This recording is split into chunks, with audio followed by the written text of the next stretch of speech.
Tigil muna sa pag-scroll, may bagong balita mula sa Sulu.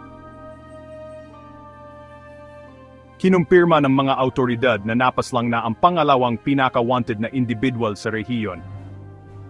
Narito ang mga detalye.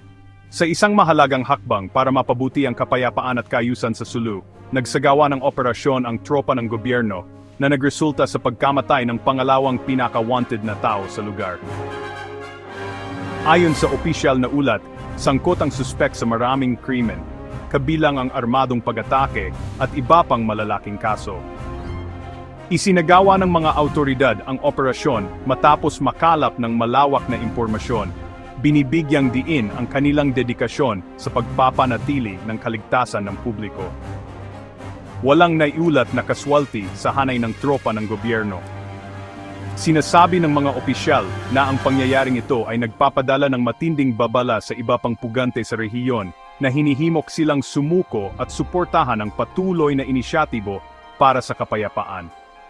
Nagpahayag ng kaluwagan ang lokal na komunidad, umaasang ang tagumpay na ito ay magdudulot ng mas ligtas na mga araw sa hinaharap.